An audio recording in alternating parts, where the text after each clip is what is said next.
Staying in the United States, latest reports show that Donald Trump is desperate to raise money for his re-election campaign, and this time it's at the cost of the environment.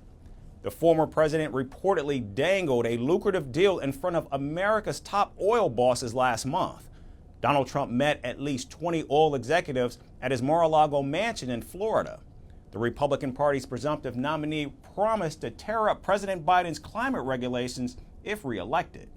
In fact, Donald Trump tried to sweeten the deal by promising American oil companies more drilling rights in the Gulf of Mexico and off the coast of Alaska.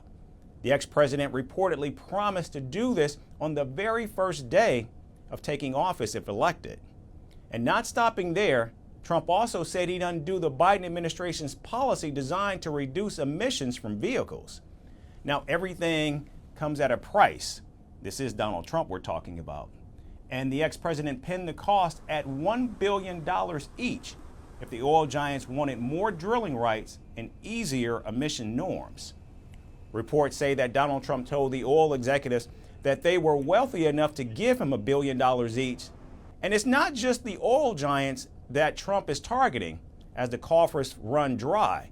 He's also reportedly agreed to take cryptocurrencies as campaign donations.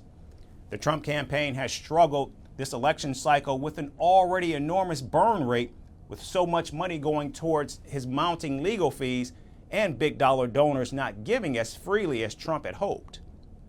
Donald Trump's campaign currently has over $93 million in reserves, less than half of what President Biden's campaign has, which is nearly $200 million on hand.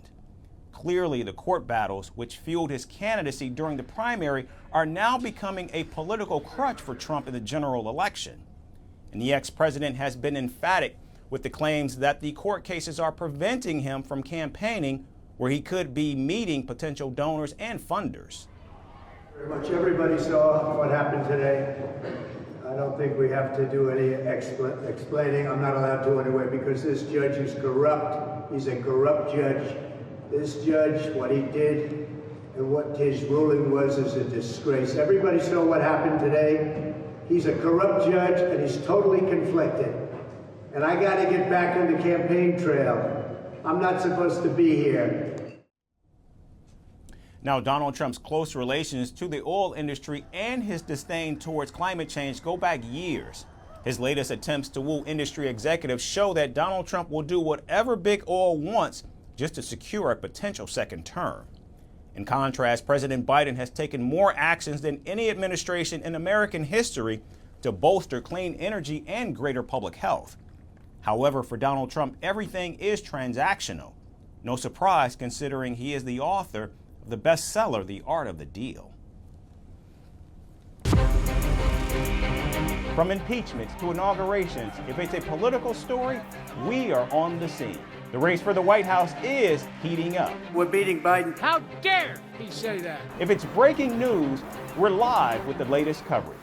From the White House, the State Department, and Capitol Hill, we know the issues, but above all, we know the players to bring you the latest in-depth analysis on all the key stories that we're covering. I'm Eric Ham. Join me from Washington here on Firstpost America.